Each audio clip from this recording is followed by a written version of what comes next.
brought to you by the Ink Kitchen, Impressions, who puts the show on, and Hanes.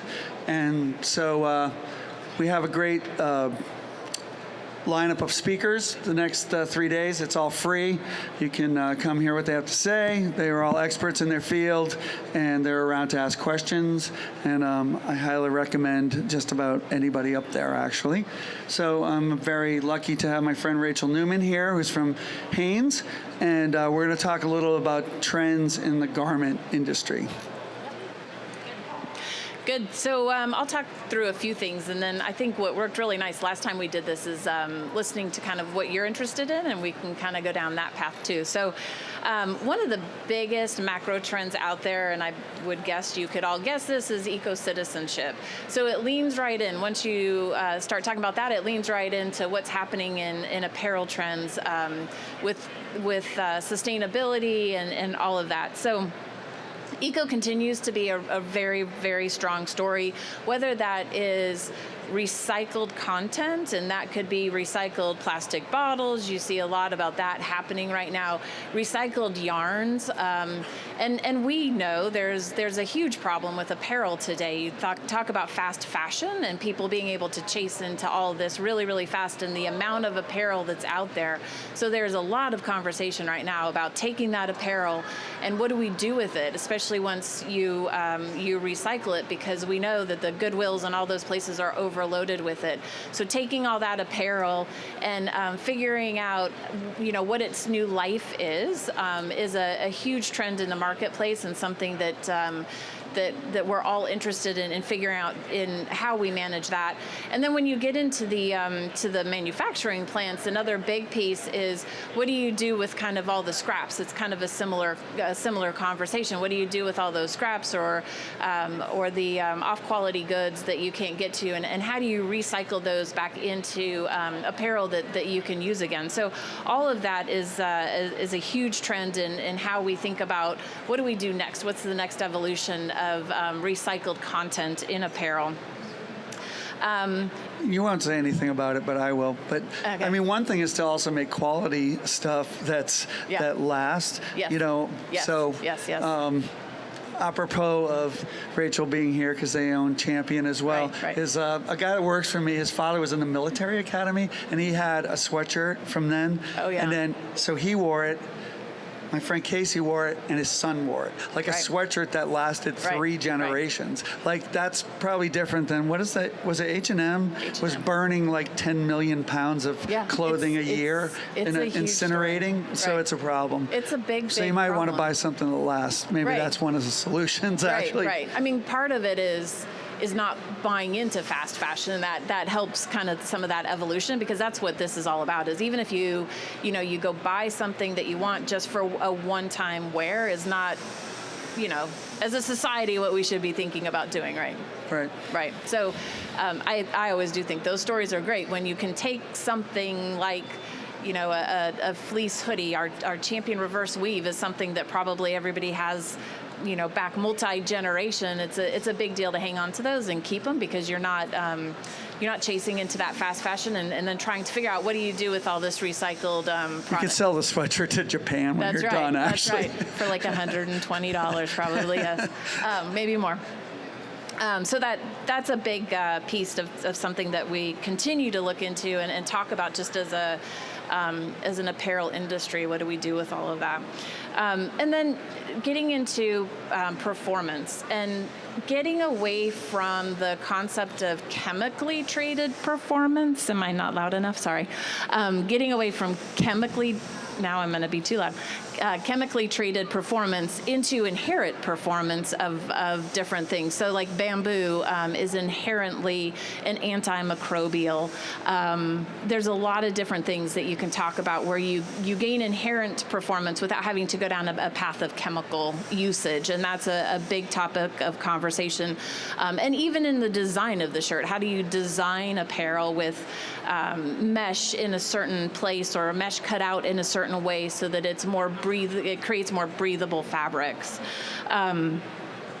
UV protection, anti-odor, natural wicking, warmth, all of those pieces, and finding ways to create inherent technology in the products that we're developing. And then color. I'll talk a little bit more about different aspects of color, but one piece actually is the eco side of color. And not that this is necessarily a big trend within large manufacturers, but there certainly is this little macro trend that sits out there about how do you use natural things to dye. So going back like really long time ago and using beets or different fruits or those types of things to use and dye stuff. But really in large manufacturing, the size that we're doing, we're talking about how do you get more eco in the dye stuff that you're using, get away from a lot of the chemical usage. Either that's using less dye stuff or that's altering your dyes so that you're more eco in how that's being processed in the manufacturing process. And then talking a little bit about just color in general and where color is trending right now, it leans kind of into the same conversation. Those natural hues continue to be a big trend in the marketplace. Another big trend is heathers. So heather colors, you're talking about blending poly. You can blend eco poly just like you can blend virgin poly, but blending of polys to create kind of unique colors. And then also that vintage color palette. So garment dye items, taking down dyes, so talking about using less dyes, doing less dyes in the usage will kind of take down the look and create that vintage look and feel of things. So those continue to trend in what color is.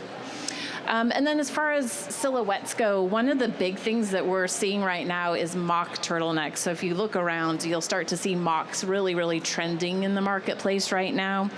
And then it kind of is a little bit of this retro step back. Color's doing this as well as silhouette. So we're seeing color blocking. If you think about color blocking from kind of the 80s, we're continuing to see that as a trend that continues on. I talked about garment dye. That, I don't even hardly put that on a trend palette anymore. It's something that really is very sustainable right now. A garment dye look and feel, that vintage look and feel is continuing to do really, really well in the marketplace. And it's not only sitting at, it certainly sits in the collegiate market, but resorts and all of those, it's just not going away from that space at all. I was always amazed that I always thought of it as a resort thing, Yeah. And then like sororities, like Right. that's a huge. It's a huge thing in sororities, and sororities what? is a huge market too, right? It's sororities do probably on average 50 shirts per year that they're doing. They're constantly turning over new shirts they're doing, but sororities is a big place for that as well. Fit. So fit, we kind of always see like flip-flop. Year over year, you get a fitted look, and then you kind of go into an oversized. We're certainly in this oversized kind of wear it how you like it. I thought we were just oversized. We're just oversized. And then we get bigger, and then it's That's right. fit. It fits better. That's right. But we're definitely in that space. You look at talking about sororities. If you look at what people in that age demographic are wearing right now, it's leggings and an oversized shirt is a lot of what they continue to wear. You'll see it filter in. Actually, we were just talking the other day. We had been working with a school and working with some students at a textile school, and there was 3 women that we were working with, all kind of about the same size. Literally each one of them selected a different size. And I was going to talk about this a little bit later, but one other big macro trend out there is personalization and customization. And it's sort of in that. It's like, how do you use your apparel to tell who you are and what your story is? Some of that is your fit. How does the apparel fit on you? Is it oversized? Is it a fitted look? And it can tell a lot about your personality, and that's certainly a macro trend, especially in this space, in this industry, is customization, and how that continues to trend in the marketplace really nicely. Even with decoration, I heard that your For sure. Champion stores, you have all kinds of things people can apply, and they wait in Decoration. line to put Right. just appliques and transfers on, right? Right. So So in our champion stores, we launched stores a couple of years ago. We have a personalization space, and it's not to customize it any way that you want, but it's just taking our champion C patch and it's putting it where you want it on the shirt. It could be putting 10 different C patches on it somewhere on the shirt that you want it, but the shirt that you pull off the shelf maybe just has it on the left sleeve, but you want it on the right chest or left chest, or you want it on the back, or you want 10 of them somewhere, or you want red and someone else wants blue. It's all about personalization, and we see it. Obviously, this marketplace is a hub of what that macro trend is all about with DTG. DTG allows you to go, do the one-off that you want, and it's yours, and it's personalized just for you. So that's really a big trend that leans very much into the print space, making sure that you're unique and you get that one shirt that tells who you're about. So weights of shirts, and I think this is kind of an interesting space when you talk about fit of shirts. It's kind of similar to weight of shirts. So for a number of years in there, as fashion brands really took off, we saw lightweight kind of very much trend up. We actually are seeing heavyweight come back, where heavyweight had sort of trended down for a number of years. I don't think that we will see lightweight really trend down. It will continue to, but heavyweight will sit over top of it, and it'll be in certain demographics. We see it today in the, in streetwear, in the skate and surf space, and we'll continue, I think, to see that. While we'll also keep watching that lightweight continue.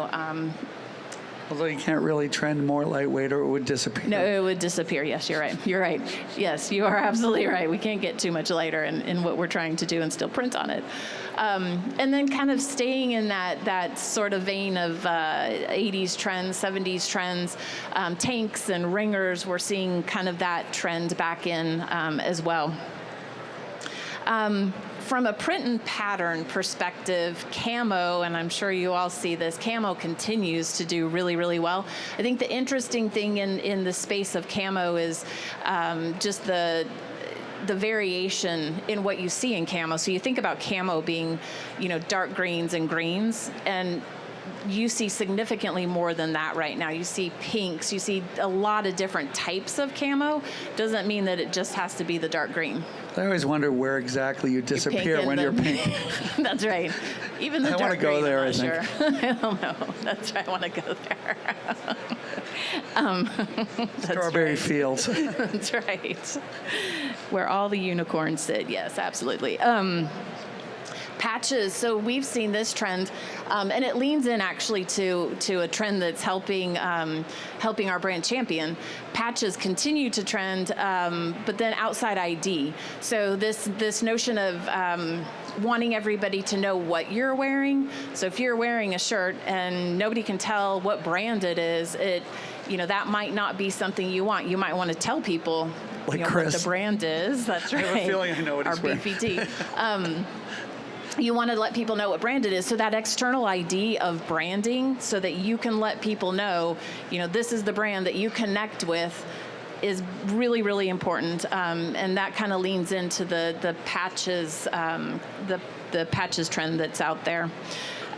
We talked a little bit about vintage apparel, but distressed apparel falls into the same space. So, kind of the burnout look, the raw edges on different things. We actually have a couple pieces of apparel where it's really almost just like the sleeve was cut off. It's a very raw edge to it. So that continues to do really nicely.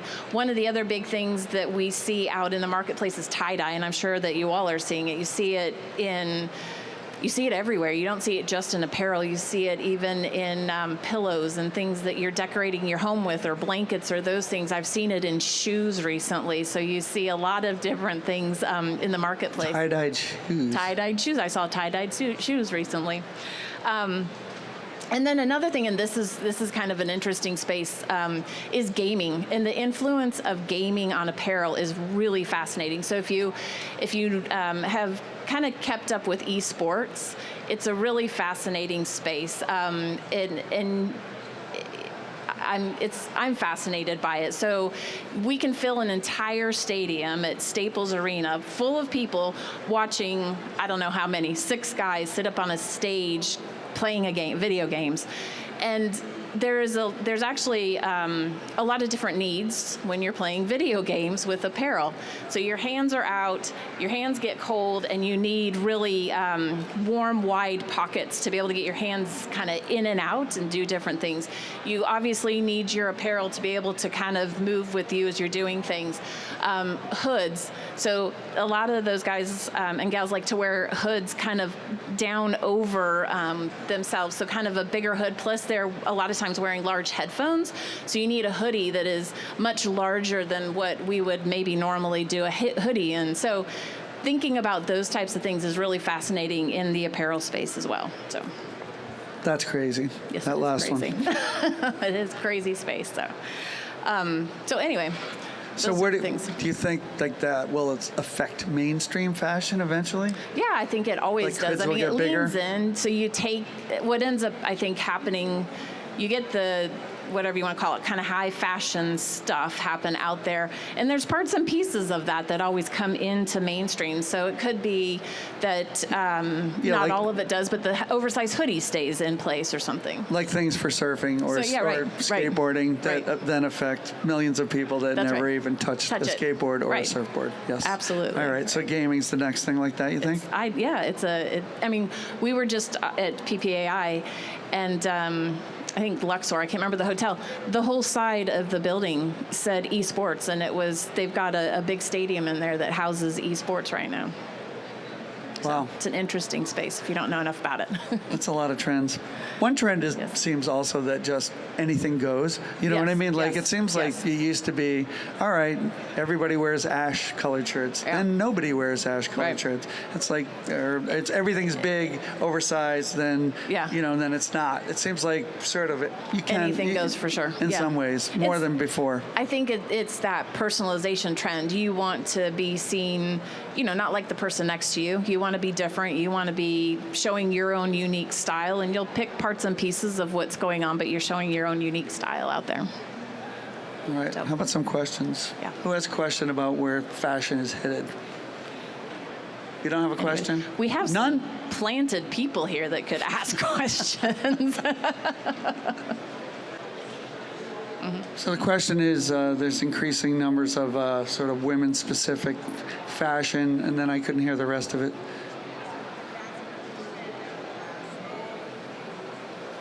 That's been a trend over 5 years. Go back towards unisex. You see that? Yeah. Yeah, I think in just talking about this space in particular related to that, we certainly in this space saw a lot more women's apparel come out in the past 5 years. And I think the challenge in this particular space that we sit in is figuring out how somebody goes in and sizes for men and women separately. So I think we'll continue to see a trend of having unique women's silhouettes sitting out there. But it's much easier when you're outfitting a large group to outfit in a unisex style. So I think it kind of ebbs and flows a little bit, but I think part of that too is this personalization space that's happening here. So you can go out and get an individual women's fitting style, put it, through a DTG machine, and you've got something unique. On the flip side of that, if you're outfitting 1,000 people, it makes it a little bit harder as you're kind of trying to forecast what size you need and the split between men's and women's too. So, Do you think there will be any more ways to communicate how things fit? Yeah. Because I'll Yeah. just give you an example. So we had about 6 people working for the In Kitchen that I haven't met before, Right. and I had to get 25 garments to Yeah, make sure right. I could fit them. Right. And then even when they told me their size, it wasn't necessarily right. It's Right. pretty difficult these days, I'd say. Do you see anything happening that will kind of tell people more what fits them? Yeah, I mean, I think that's a challenge that we, from the apparel side, face because we do as brands. We've got 4 different brands that we sell in this marketplace, and we do try to pick what we call a block, a fit. We try to pick that block for that particular brand because if you don't, then it does make it hard for you as a consumer to go figure out like, well, how does this brand fit or that brand fit? But that's true when you're buying, a multitude of different brands off the shelf. How does that fit? And then you layer on top of that, does this person prefer to wear something fitted or does this person prefer to wear something oversized? So it is a challenge. I think there is technology that's coming out right now that helps some of that. There is a lot of these kind of online shops where you can set up a shop for people that are purchasing from you and make it easy for them to come in and kind of pre-order what you want to get for them so that you can kind of go do that in one big batch. But I think it is difficult in apparel. I don't know that I have a good answer to the apparel side of it, right? Yeah, it's tough. It's tough. Other questions about garments in the future?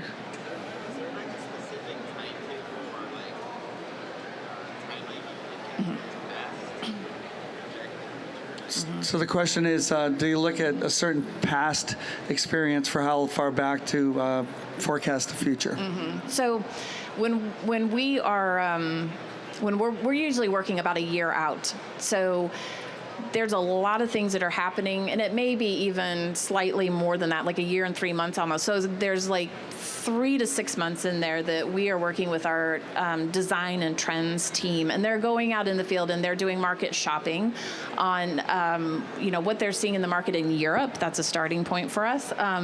We're looking at runways because we talked about this a little bit ago. We do take inspiration from runways. So you go look at runway stuff, and it's probably nothing any of us would wear. It's very high fashion, but there's parts and pieces to that that you could see. Maybe you wouldn't. I would. I wear it every day, but. But you go look at that, and like when we talk about patches, you might have seen these kind of very high fashion looks, but you'd see patches all over it. So you pick up that trend of patches, and you'll start to see it out there. We work with graphic artists that will look at those seasons and what they're developing into. When you went out and shopped retail this summer, you would have seen a lot of outdoor graphics at retail this year. We've got graphics artists that would have said that's the trend for that summer set. But we're working about like year and 3 months out. We're kind of building out those trends for 6 months, and then you go to development on it. So it's a big cycle that you're operating under. More questions? All right. Thanks, Good. Rachel Newman.